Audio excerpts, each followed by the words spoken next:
Hello, everyone. Thank you so much for joining us, wherever you are in the world, at whatever time it is. We're very happy to welcome you to the seventh session of the Ways of Repair, Loss and Damage Symposium. My name is Theo Ormond-Skeeping, and I am one of the coordinators of the Ways of Repair project. Today, I am very pleased to welcome you to this session, which will see a panel discussion exploring sonic and sensorial archives of survival against climate violence. And I am very pleased to welcome the speakers who are with us today, which are TJ Demos, Vivien Sansour, Nombuso Mathibela, and Sibonelo Gumede. Thank you so much for being with us today. I'm going to give you a proper introduction in a moment, but first I'll just quickly introduce the program and today's session.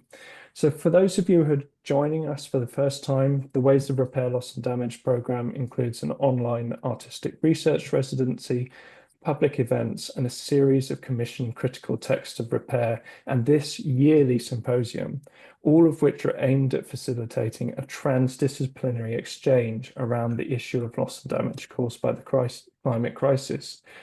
The program is part of the Loss and Damage Collaboration's Art and Culture program and has been generously supported by the Open Society's foundations. In November 2023, we launched the Global Open Call for Artists in Residence, and we received over 740 applications, and we are very pleased to have welcomed 3 artists in residence to the program, including Sibonelo and Nombuso, who join us today. And in May 2024, we announced the critical thinkers who have worked on to develop texts of repair throughout 2024, who are Alexis Pauline Gums, Dr. Farhana Sultana, and TJ, who is joining us today. Throughout the symposium, which you're joining today, is actually the culmination of the work of both the artists and the critical thinkers to date, and it has been taking place since the 20th of January and will run until the 29th of January. In week 1, we heard from the artists and the critical thinkers on both their texts and the research which they've conducted. And if you go to our website, you can see both their digital restitutions from the artists and the full texts which have been written by the critical thinkers. In this second week, we're looking at panel discussions with both inviting back the artists in residence and the critical thinkers and loss and damage experts and others to look at the links between the loss and damage discourse and the themes already being widely explored in the arts and humanities in response to the combined climate crisis, human rights and environmental crisis, and the drive towards decolonization. So just before we begin and introduce our esteemed speakers, I'd just like to quickly introduce some house rules. This is going to be a 1-hour-long panel discussion, and we very much welcome you to introduce yourselves in the chat, tell us where you're coming from, tell us about your thoughts and on today's topics, but please note that you must not share any abusive comments, and if you do, you will be ejected from today's session. In order to ask a question, please use the Q&A function. This is really important because otherwise we're going to lose your questions in the chat, especially if the chat is active, which we really hope it will. And lastly, just to say, this session is going to be recorded. So if you have to leave, if you want to revisit, it's going to be on our website by the end of today, GMT time. So without further ado, I'd like to introduce our speakers briefly and give them a chance just to say hello before we go on to the questions. And starting with TJ. TJ is an award-winning writer on contemporary art, global politics and ecology, and also professor in the Department of History of Art and Visual Culture at the University of California, Santa Cruz. He is also the founder and director of its Center for Creative Ecologies. TJ, if you'd just like to say hello briefly. Hey, everyone. Great to be here. Thank you so much. It's great to have you with us, TJ. Nombuso Mathibela is a cultural worker, educator, researcher, and vinyl selector based in Johannesburg, South Africa. She is also the founder of Dual Sense and Song, a Pan-African research and production studio. And Nombuso, please come and say hello. Hi, everyone. It's lovely to be here again. Thank you so much, Nombuso. It's great to have you back. Sibonelo Gumede is an urbanist and cultural worker based in Johannesburg, South Africa, and Sibonelo's practice is concerned with engaging with the temporalities of colonial afterlives through spatial markers with the aim of fostering connective memory and reparative practice. Please come and say hello, Sibonelo. Hello, everyone. Yeah. Thank you so much. It's great to have you with us. And lastly, but not least, to Vivien. Vivien is an artist, storyteller, researcher, and conservationist. She uses image, sketch, film, soil, seeds, and plants to enliven old cultural tales in contemporary presentations and to advocate for the protection of biodiversity as a cultural and political act. She has sprouted many projects out of the Palestine Heirloom Seed Library, including co-founding of El Beer Art and Seed Studio in Bethlehem. The Traveling Kitchen Project and its associated projects have partners and sites worldwide with roots in the village of Batir, a UNESCO World Heritage Site in Palestine. Just like to say before we begin, once again, you can visit the Ways of Repair Loss and Damage website to see the work of both TJ and Nombuso and Sibonelo, and we'll also be sharing the website of Vivien in the chat shortly. So today's panel discussion, and Vivien, apologies, I should allow you to come in and say hello. Hello, everybody. Thank you so much for being here with us today. Today's panel discussion will bring a critical analysis to the loss and damage discourse through the consideration of music, food, seeds, and cultural production as an ecological practice and the aesthetic and politics of experimental artistic practices that connect harm and reparation to care and transformation. So thank you so much for joining us. And to start us off, I'd like to turn to you, Vivien, recognizing that we've heard from both TJ, Nombuso, and Sibonelo in previous sessions.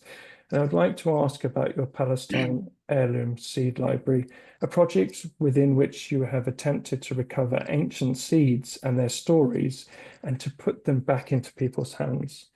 So I'd like to ask, what role does archiving, library building, and/or the reinvigoration of archives or libraries play in generating forms of resistance against erasure and other forms of violence? And for those who are in the audience who perhaps are not so familiar with your work, we would be grateful if you could briefly explain what the Palestine Heirloom Seed Library is. Thank you so much. Thank you. It's quite challenging to be speaking about my work right now in our current context, yet it's also the most urgent, it feels like, because I'll answer your questions in maybe non-linear ways.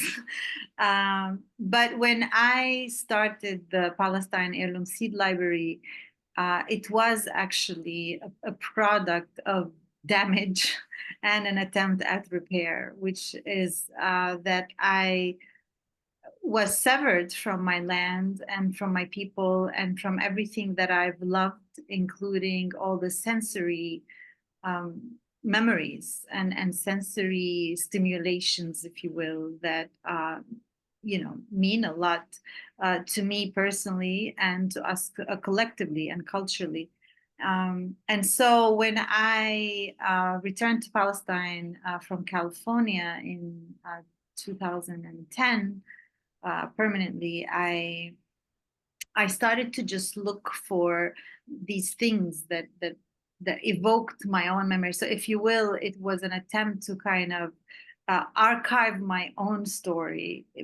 Not intentionally, that wasn't my idea of like, oh, let me archive my own story, but it was more of like an excavation of, well, I don't want to forget who I am, even though the world is designed to make me forget.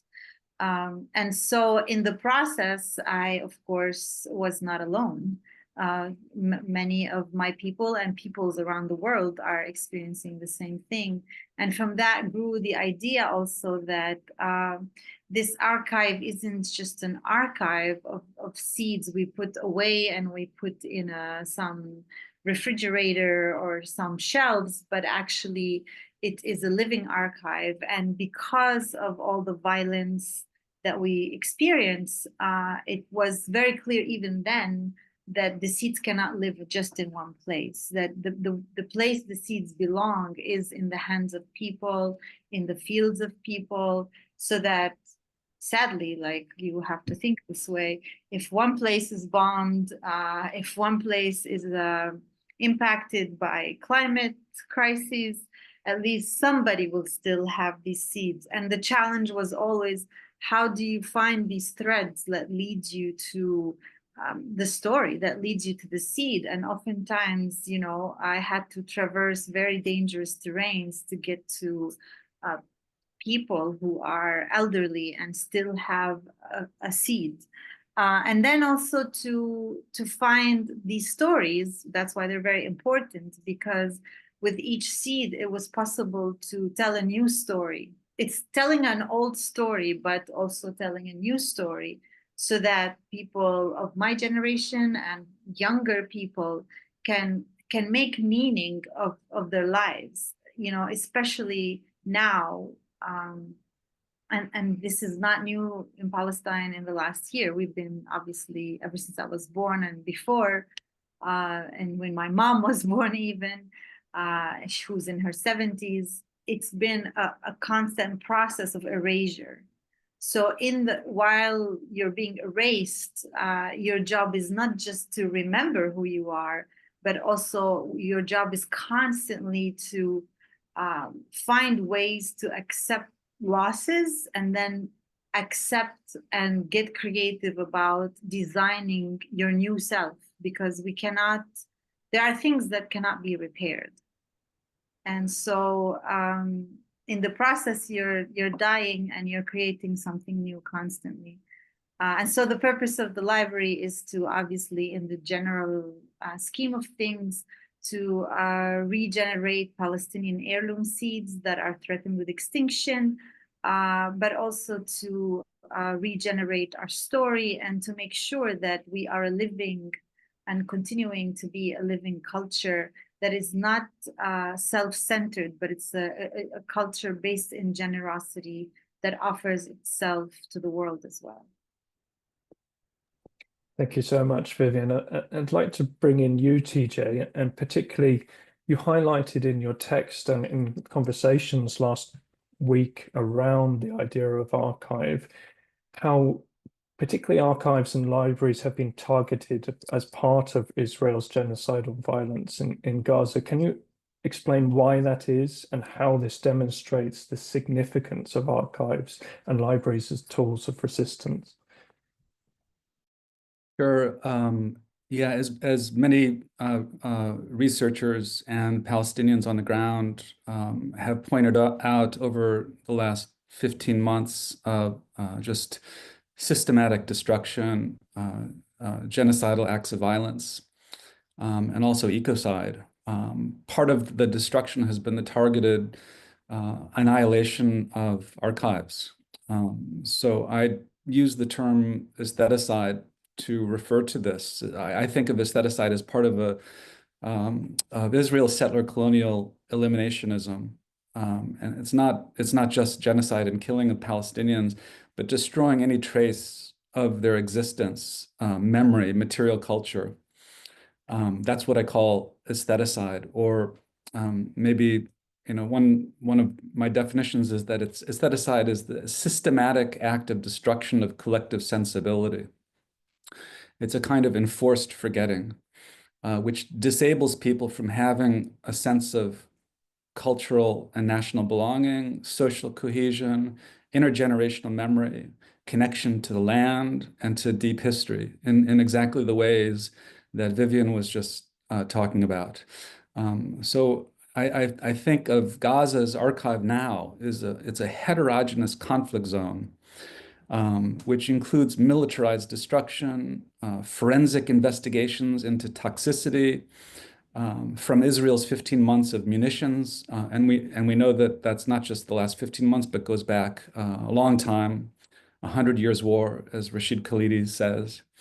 Amidst the remaining archival infrastructure and traces of material culture that still exist, And also there's the archive of the struggle for life and survival on behalf of returning displaced people that we're seeing these days in the media, and whatever more than human life will exist that may be buried in the earth even now as seeds of potential future growth.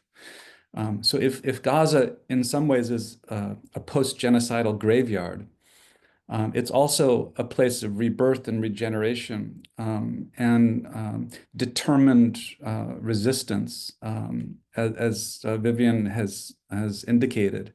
It's also a site of ecocidal crime, but also one of the demand of reparations and justice and peace.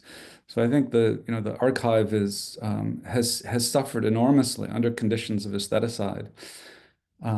But it's not, we'll see what happens in moving forward. But indeed, it's even in the context of the so-called ceasefire, we're already seeing scenes of the continuation of immense destruction and violence, whether it's in Jenin or Gaza or Lebanon or other places. It's really a heart-wrenching situation even now.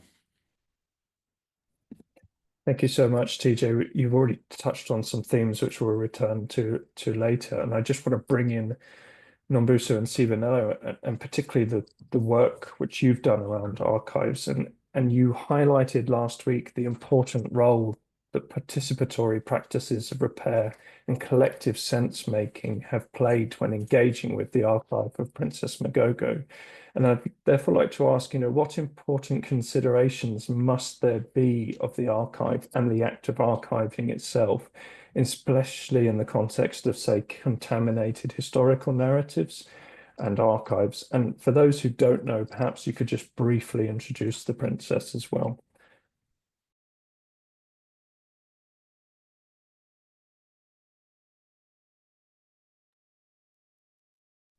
Thank you so much, Theo. So a brief introduction of the project. Myself, Nombuso, who's part of the panel today, and other two collaborators, Zawadi Amungu and Sensorial Ngubane, have been working on a project that is trying to think with bow instruments, the tradition of making bow instruments, in conjunction with thinking about Princess Magogo, who used to play this instrument. And how we sort of think about this process is that the bow instrument represents like an environmental, ecological ecocide that has happened in our region in KwaZulu-Natal. And for those that don't know, KZN, which is KwaZulu-Natal, has been affected by extreme floods in the recent years. But these floods also date, they've taken place in the 80s and also other years during our apartheid years for us. And what we got to learn through the process of this residency is how, like, the region in KwaZulu-Natal is under MAPA, like the MAPA areas, which includes your Mozambique, which are areas that are at times affected by extreme environmental shocks. So that was the initial thinking around how can we engage the practice of bow instrument making and that music tradition through an environmental perspective. So in thinking about archives, what we realize is that with engaging with Princess Magogo's archive, we see that there's been a sense of extreme loss, which is a debasement which has been inflicted by colonial modernity in our context. But as engaging the archive, we also could learn that there's some form of hope, even though there are like an absence of critical voices within this archive. There's also like gaps of narratives when thinking about Princess Makoko and what they stood for as a figure, a musician, an ancestor, and so on. And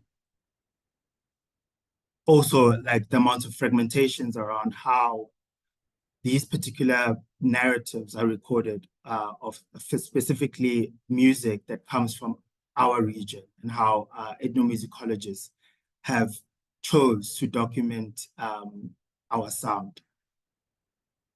So, but within this loss, there has been a glimpse of I'll say like fragile hope in thinking about this archive and what we could discover and find with it.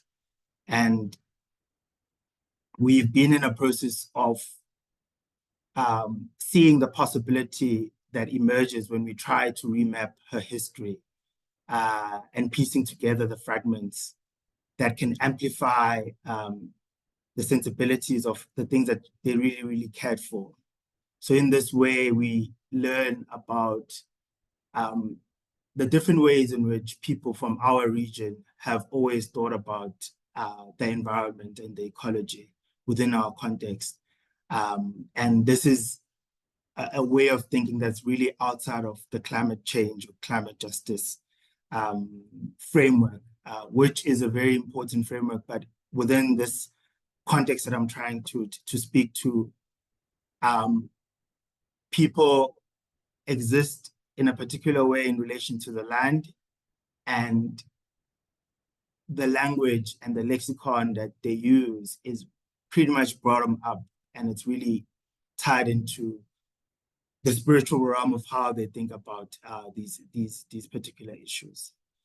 So I think when we think about archives and in relation to Princess Makoko, the most important thing has been like building a slightly alternative narrative around the things that they stood for, and be engaged also in the process of recontextualizing the materials that we found, which includes documents, vinyl recorded music, images, to think with them in the present term. Also, we had sought to really explore the limitation of the biased archive that exists of her. So our process is also very pedagogical and pretty much open-ended with thinking about these issues with a multitude of people that are working within these issues and contexts within our context. Yeah, thank you. Thank you so much, Sibonelo. And I will just ask another question, but Nombuso, please come in response to this question and the previous question if you would like to. But I'd like to ask Vivien and Nombuso and Sibonelo about the importance of convening around archives. For example, Vivien, in the work of the Travelling Kitchen, which is the extension of the Palestine Heirloom Seed Library, you catalyzed conversation about bioheritage and engaged people to take a deeper look into their personal stories and relationships to what they eat.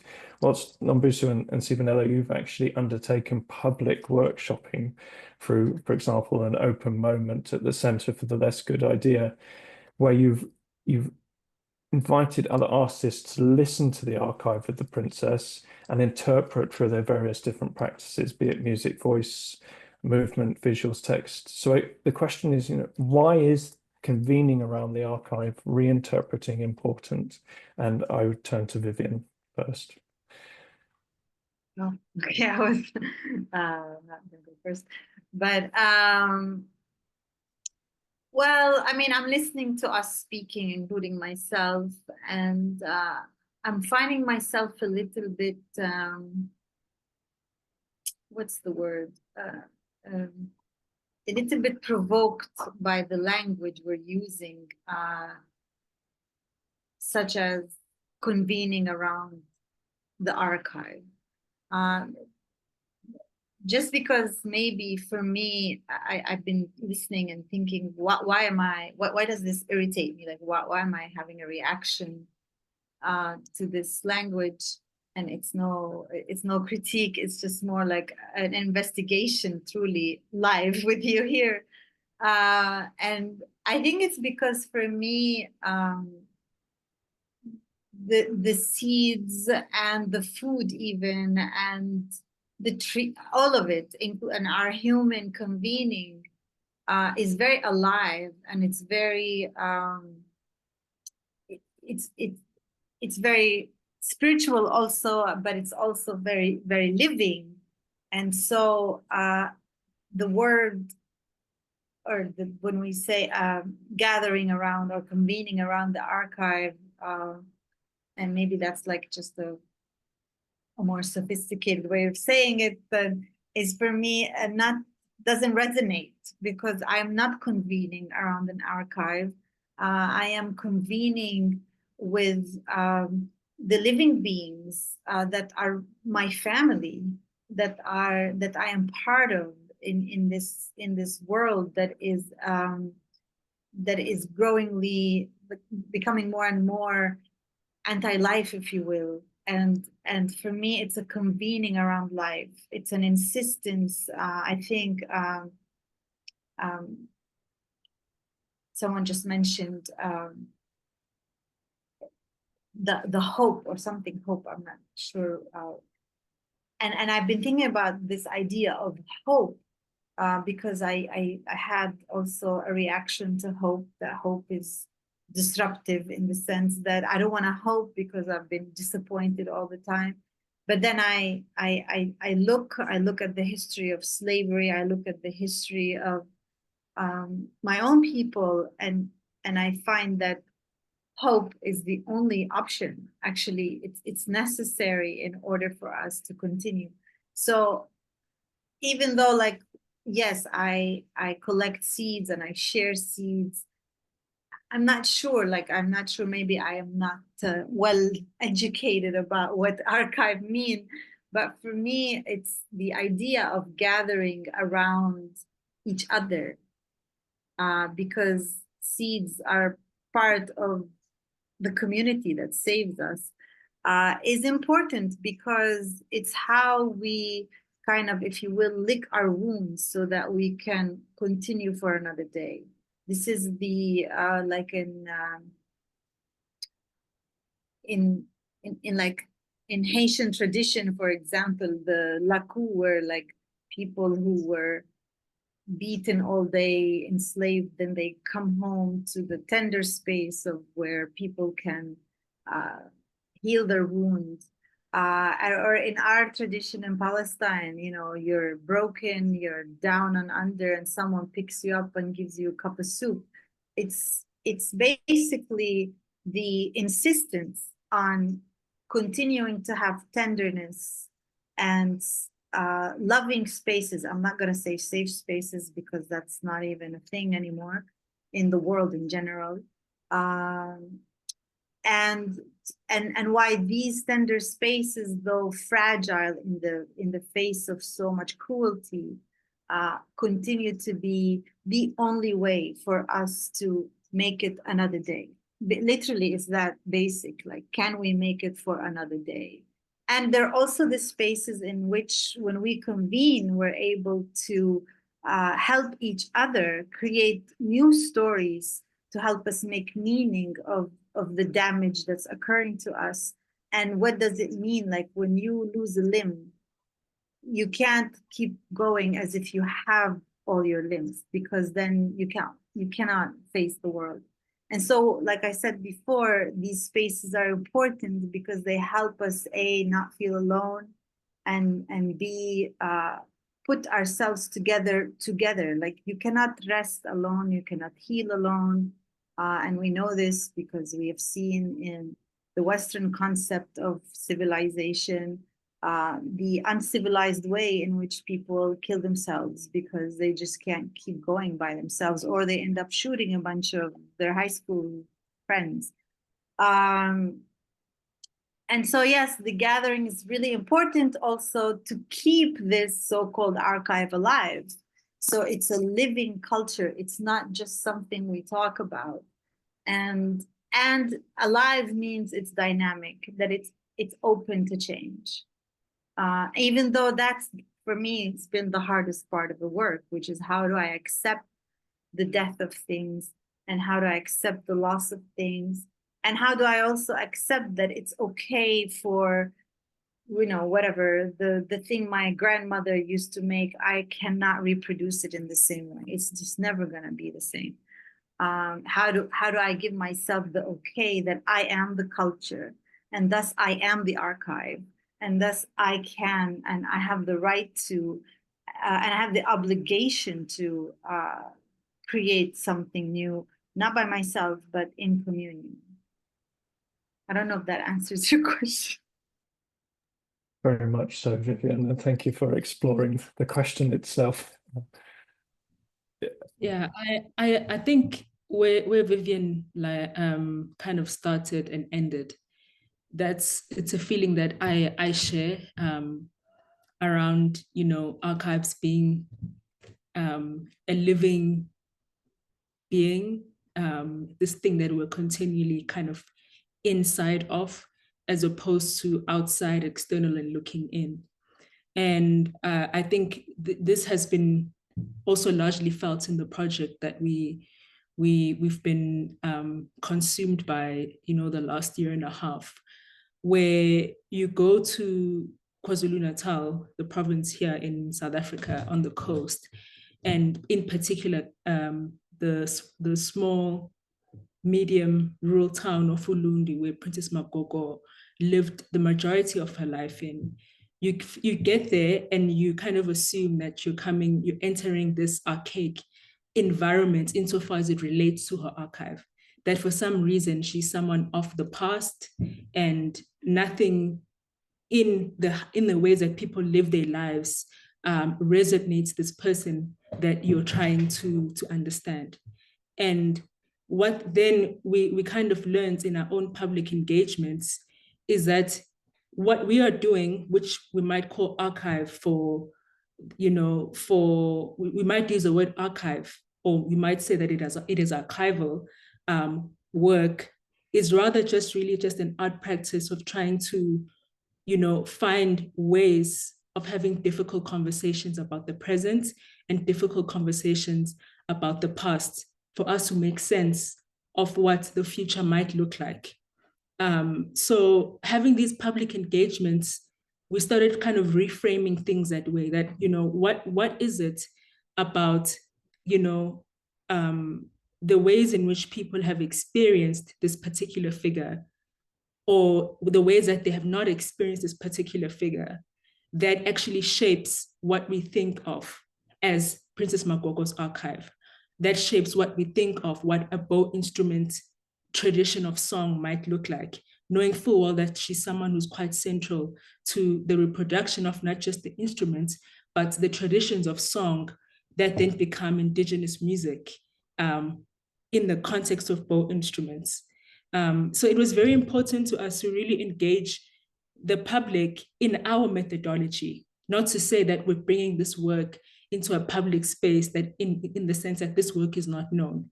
We are coming in with a particular methodology to engage this world sense that people are already inside of. They're just not speaking our grammars. They're not speaking this language, this cultural language that we have come with either from the university, that we've caught in the streets of Johannesburg, we've caught in our conversations with our friends, in the music that we listen to, in the people that we read, etc. But it's really just, what is it about the language that we're speaking right now, that how does it resonate in the workshops with, you know, people who are interested in these conversations? But most importantly, how do they resonate with the community that Princess Makoko comes from? And those were the tensions for us in doing this kind of work, you know, because you go into a particular environment, you're speaking to, you know, a granny in her 90s who was raised by Princess Makoko, and the sort of preoccupations you have around, you know, what the archive is. There's this temporal kind of like dissonance or difference, sometimes tension, but sometimes just recognizing that this person comes from a very different world sense from me. Therefore, the things that preoccupy them in this conversation are very different to the sort of things that are preoccupying like my own inquiries in the conversation.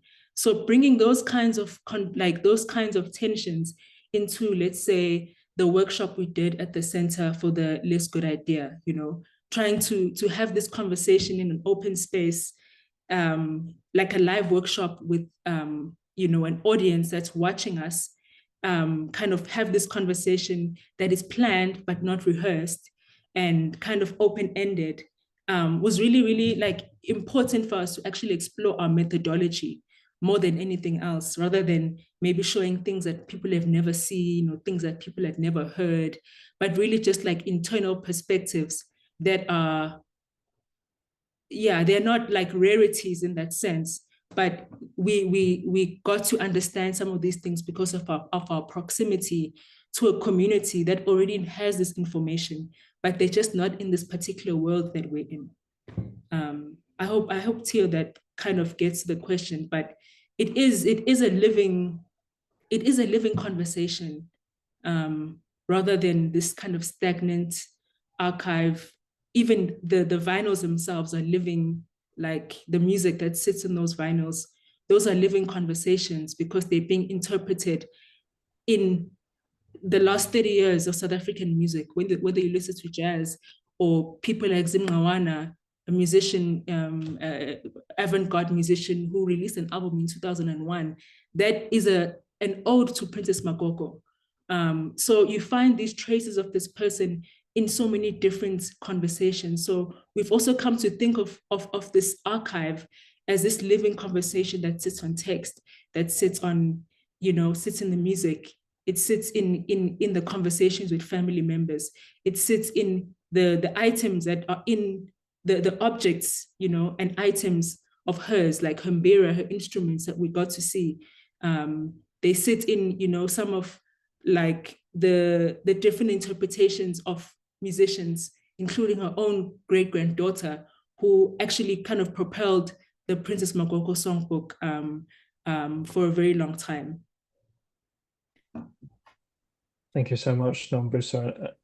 I'd like to bring in TJ to talk about this living element of the archive, and particularly in the context of survival media and futurity, because in your text, TJ, you've highlighted how seeds and plants function as survival media, both in being cultivated for human and multi-species nourishment, but also in signifying political resistance, collective memory and belonging, and the will to live. And I wondered if you could unpack for us a little bit survival media and perhaps extend it to the work of Nombuso and Sibonelo. Sure, I can try to do that.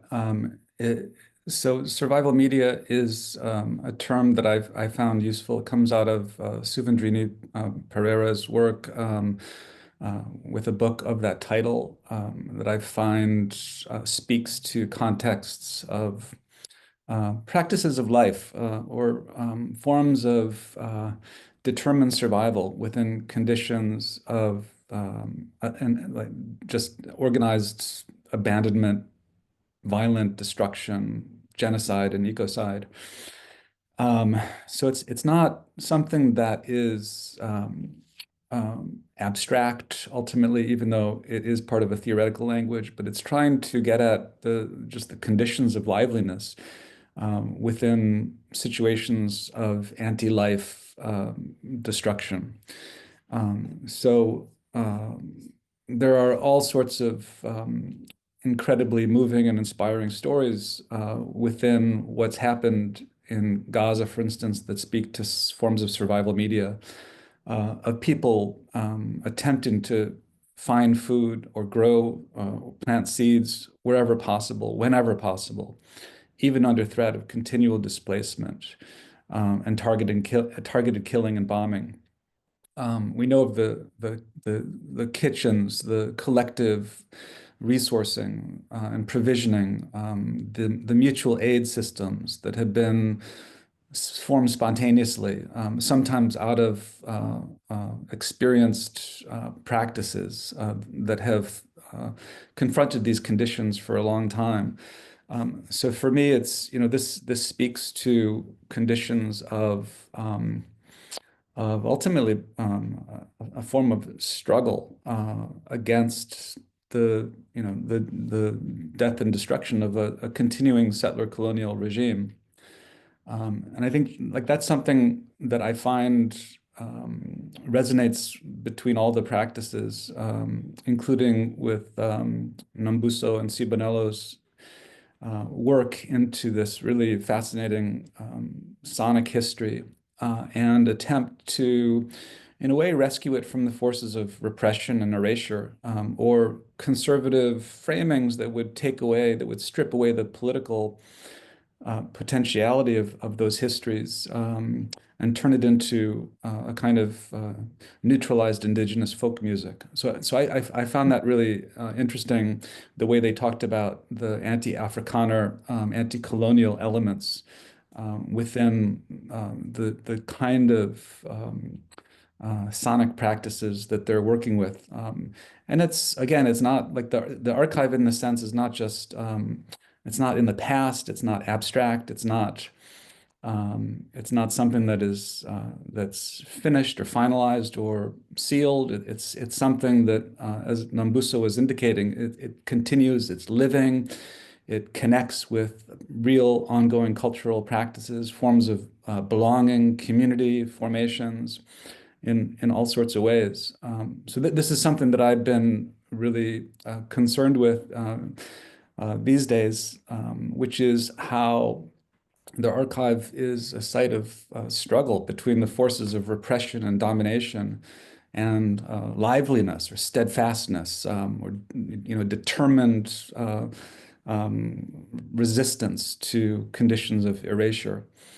And this is something that has been occurring within the context of Gaza in terms of the explicit targeting of like the media, in addition to so many other people, but to eliminate any reporting or any kind of potential contestation of the conventional archive is something that continues in the most extremely violent ways. Like I'm thinking of, for instance, Ali Abunimah of the Electronic Intifada, who's currently been detained in Switzerland. I'm thinking of all the repression and threats of deplatforming and censorship for any kind of pro-Palestinian anti-genocide speech in the US, in Germany, internationally, right? This speaks to the fact that the archive is very much still at stake, and is an ongoing political struggle of survival and liveliness. It's about a politics of life against the forces of destruction. And as well, that's my understanding of some of the struggles as well in South Africa, in terms of the challenging of white supremacist and colonial archives and monuments that continue into our present. I think these all speak to the importance of the realization that how we frame history is very much about how we understand the present and what kind of possibilities might exist in the future. Yeah, that's why it's so crucial to be careful about how we speak, what language we use, and how we can all support each other, I think, and defend the freedom to speak truthfully, even when it is insisting on a continual, sensitive examination of our language. Thank you so much, TJ. And I'd like to turn again to Vivien and Nombuso and Sibonelo, and particularly around this question of thinking and practicing in a transgenerational way. For example, Sibonelo and Nombuso, who spoke about thinking about what sort of elders you want to be, in terms of passing on knowledge and through the work which you're doing. Well, Vivien, you've highlighted you may have to cross dangerous terrain to reach elders who hold knowledge and seeds. Why is such work so important to reach across generations, and how is it particularly important when we're actually trying to address the sort of violence and colonization and climate violence, which is potentially or is already disrupting the transferring of knowledge, the bearing of knowledge, and continuation of practices? I think Sibonelo and I and Zawadi and Sanile, our other collaborators, were really our work, particularly this work, is really guided by generational time. You know, I think history is generated through generational relationships, whether it's like sharing, like whether it's contemporary kind of generations where you share particular times, or like generations where there's this gap. And we, in doing this work, we're also very inspired by the work of David Scott, where his work really looks at generations. This project would not be possible if we weren't interested in kind of generational time. By generational time, we're really trying to look at the ways in which generations have preceded us, people who, you know, came into their adulthood in South Africa in the 60s, the 70s, and 80s. Their conception of, you know, the sort of future that they wanted and the sort of moves that they made, whether we're looking at people like Princess Magogo and others, but we've always been interested in the sort of moves that people made in order to be where they are today. And I mean that in a very kind of collective sense. You know, what is it about, you know, a particular generation's framing of the problem of colonialism, of the problem of capitalism, that led them to believe that these are the sort of actions that they need to take to arrive at a particular future?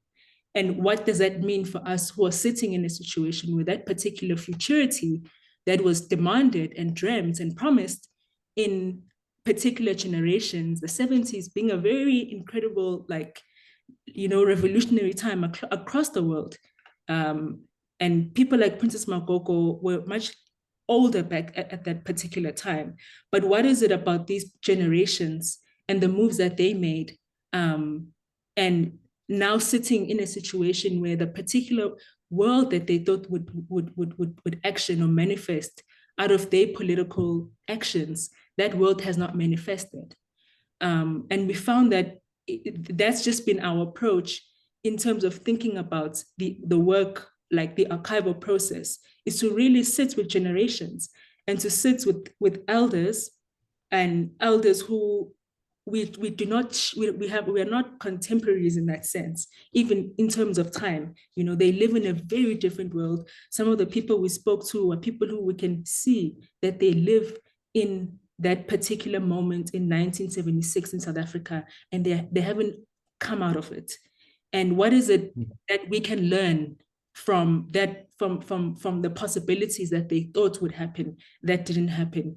And what is it that we take forward, and what is it that we leave behind? You know, even when we think about like, you know, coloniality, we think about climate violence, these ideas are not new to our generation. These are just like different manifestations of a failing society, but really a failing existential world. And how do we then use these generational kind of time relationships that are around us to kind of see what works and what doesn't? How do we contend with time, and not to have dysfunctional conversations with elders to say that you did this wrong or you did this wrong. If you had done this, had you not sold out in this particular way, we would have reached this particular, like, we wouldn't be in the mess that we're in now globally or continentally or regionally or in South Africa, to be particular. But it's really like, what is it about your conception of what you were going through that led you to this particular move? And this is something that has been very important, even when we think in the sort of framings, the climate ecology, climate crisis framings and responses, you know, that we find when we even spoke to some of the elders of the royal family, when they tell us their own experiences of space, you know, explaining their own like geography, how they're explaining the geography, how they explain space. For instance, one of the grannies we spoke to when she describes the environment, I mean, I think it's something that really fascinated Sibonelo for a long time, and he just could not stop talking about it. It's just how she would kind of describe, map out the space by focusing on particular events that happened. Or like if we're passing, like we're driving with her and we pass a specific like mountain or area, should we tell you, okay, this hill is called this area is called this. This is how we map the space. It's not necessarily mapped like bird's eye view down, but it's kind of mapped like you have to kind of walk the land to know it, really. And it's those kinds of things, like those kinds of generational conversations that ended up kind of switching our grammar around, this project. It kind of also shifted our language around like the sonic ecological practice that we're trying to kind of maneuver around.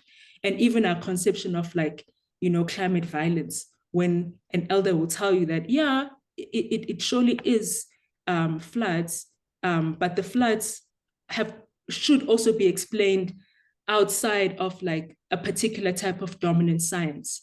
There's a spiritual science that's happening here, that in this particular area, there's been so much blood shed between the wars of land theft in South Africa, or this region now known as South Africa, from the 1500s, literally between the 1500s and the 1800s, the bloodshed over those 300 years. A lot of elders believe that these are the consequences of altars created and spiritual practices that are ongoing in the formation of monuments like the Voortrekker, where they think, it's just a monument, but some people think those things are altars to kind of reinforce the dominance that happened over 300 years.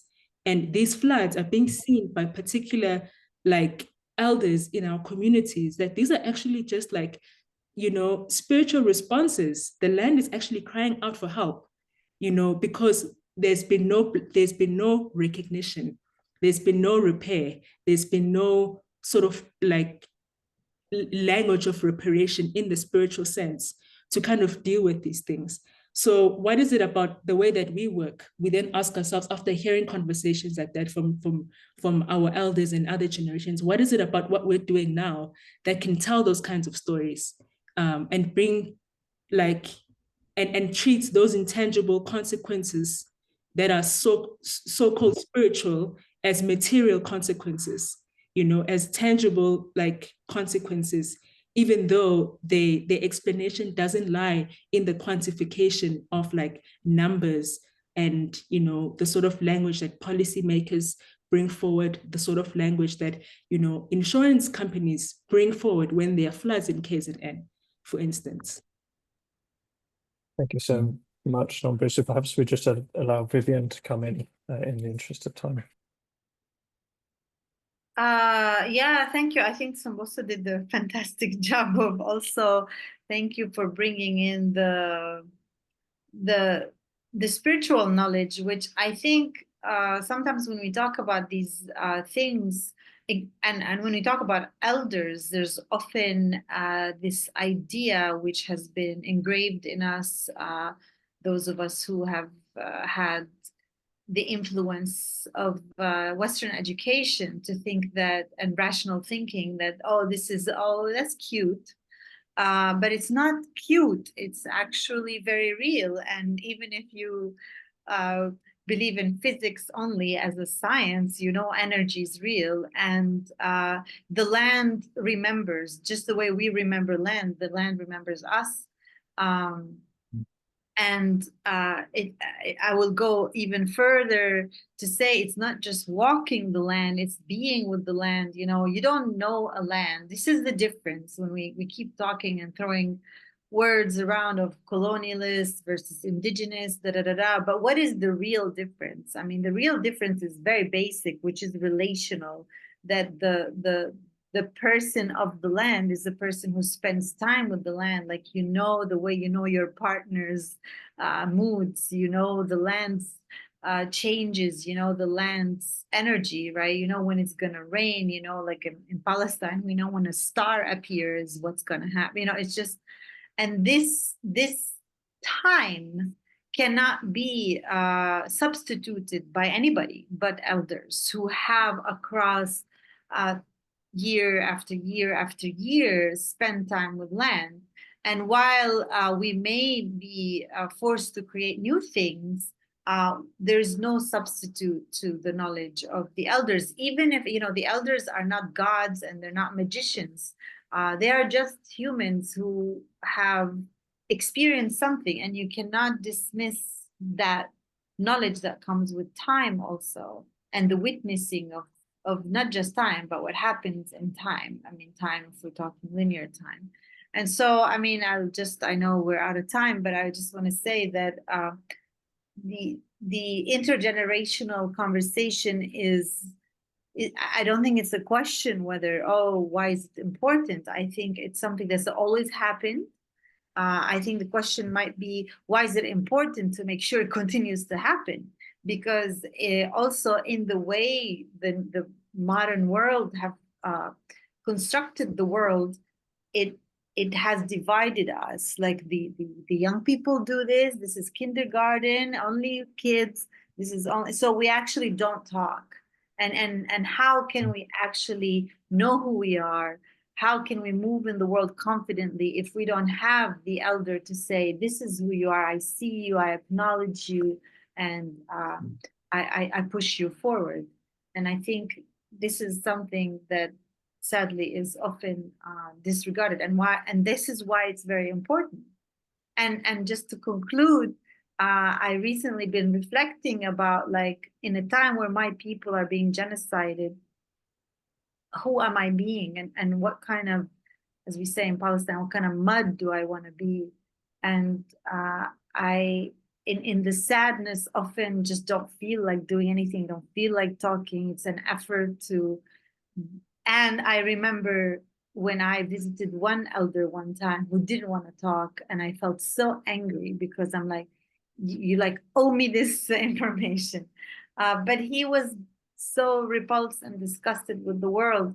And it was very important to remind myself that as I am growing older, and as I have witnessed a time in Palestine where I could still drink straight from a spring, that I owe it to the new generation to have conversation and to share this knowledge, because there's a very beautiful world that existed and deserves to be remembered, but also deserves to be taken care of.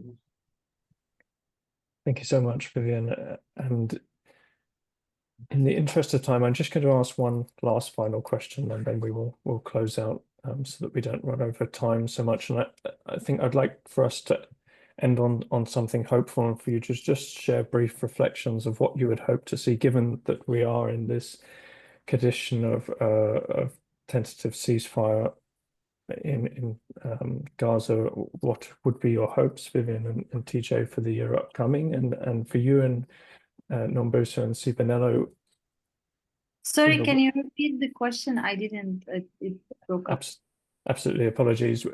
I was asking all of you to share some hopeful thoughts for the next year, particularly reflecting on the condition of ceasefire now. What do you hope for that, Vivien and TJ? And for Nombuso and Sibonelo, in terms of the continuation of your practice, just very briefly, if you can tell us how you will take the work forward. And let's start with TJ. Thanks, Theo. It's a very difficult question to answer in the way that you formulated it, because the ceasefire in Gaza is, I view it in the most pessimistic, cynical way, actually. So I see, and this is something I wrote about in my text. The agreement and the way that it's been framed by dominant institutions is looking to return Gaza to what other people have called the slow genocide that was already in place before October 7th. And now we could say that it's the situation is even worse with the government in the States, the way international right-wing authoritarianism seems to be ascendant, the threat of an annexationist ethno-state in Israel taking over completely. It's truly difficult to have to maintain hope. But I think it is important, coming back to what I think Vivien indicated early on. I think it's hope is a political practice. It's a struggle, and we can't afford to abandon it. So it means thinking carefully and seeking out ways to enact hopefulness through struggle. So for me, like the fact that things have indeed, I hope you can still hear me. My internet is maybe unstable. But to continue with the struggles that have been going on in the States and internationally with pro-Palestinian student encampments, even though they suffered tremendous repression last spring, these energies continue.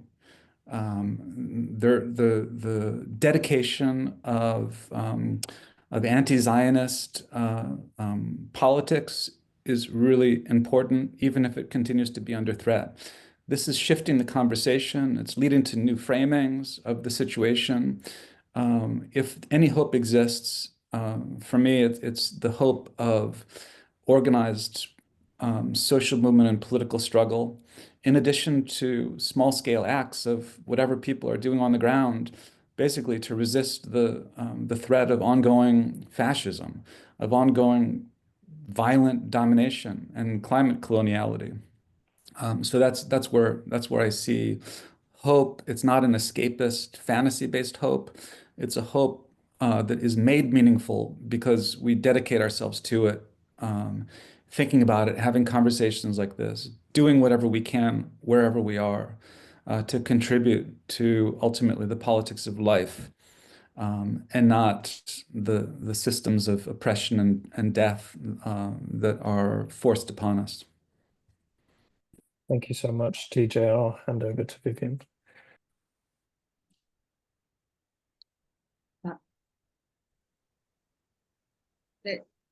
Should I speak? Yes, please go ahead. Yeah, I want to just echo everything TJ said, but also to say that,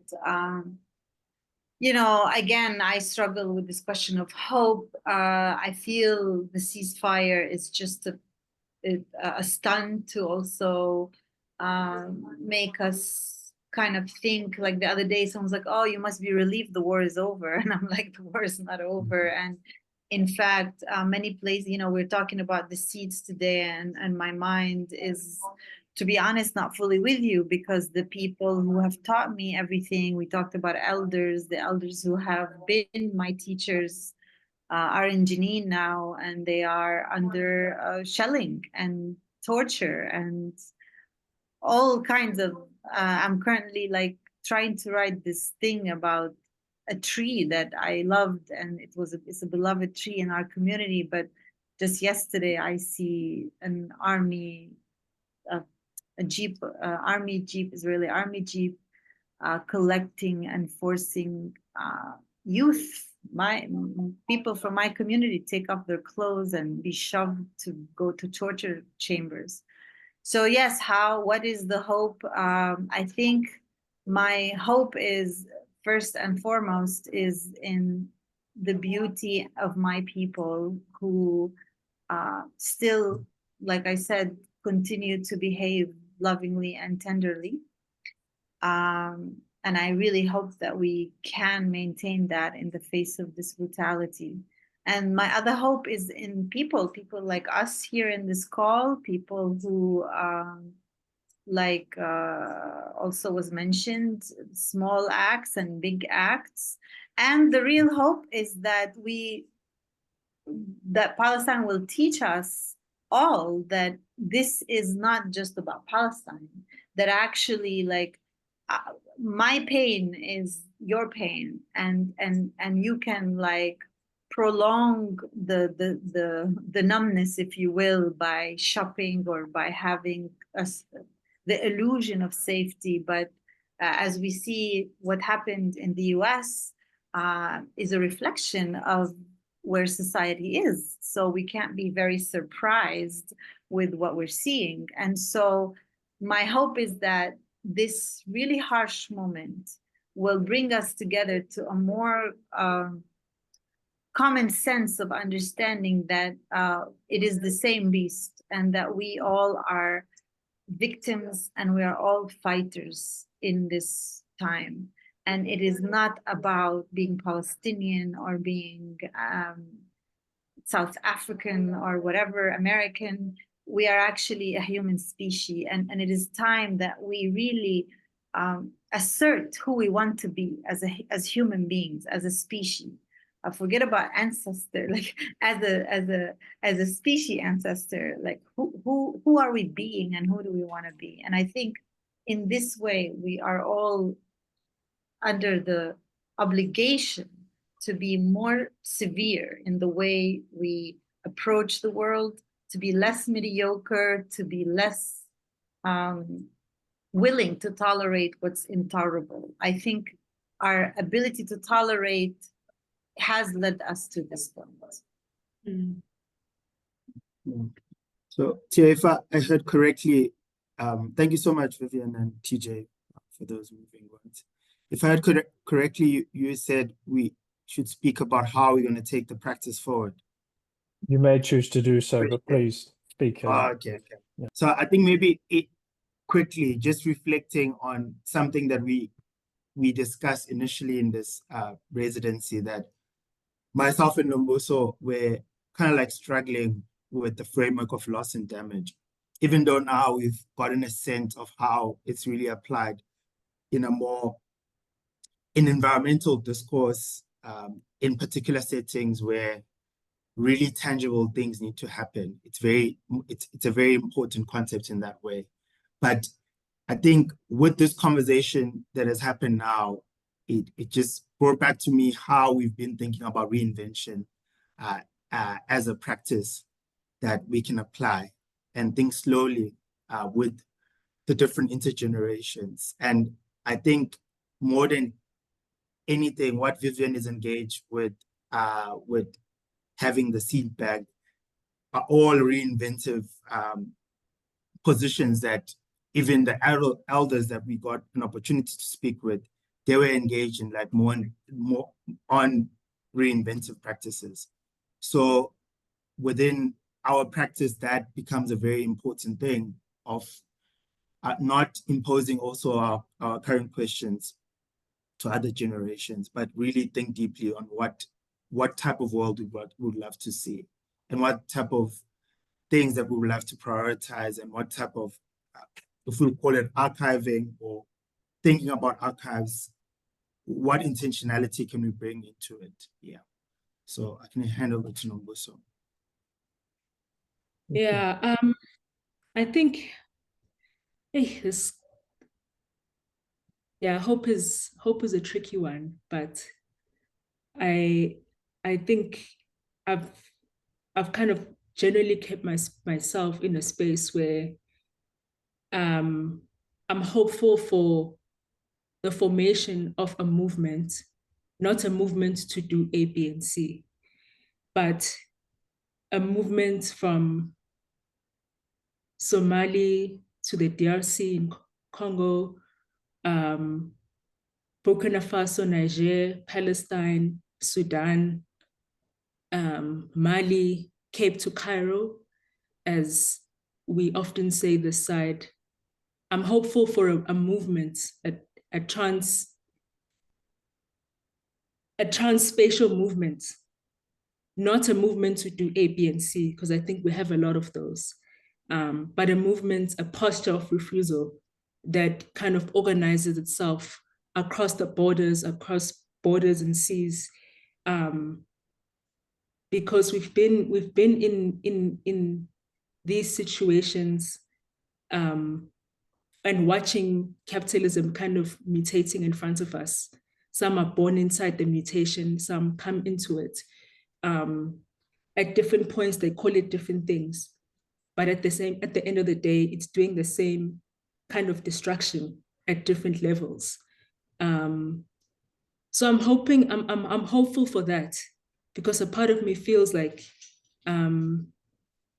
people are doing the work on the ground. We may not see it on social media. We may not see it in panel discussions like this, but there's a lot of work being done across continents, you know, to postures of refusal in movements that are doing A, B, and C, to fight against this diabolical system that we live in at multiple levels.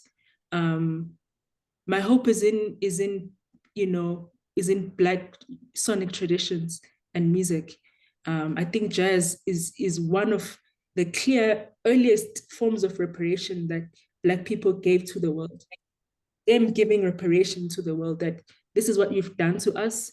Now this music is for you to reckon with your levels of diabolicalness. And I think jazz as a sonic space is no longer for us to deal with. It's now for us to find new terrains and new spaces and other kind of sonic avant-garde spaces to really kind of think of the kind of world that we want.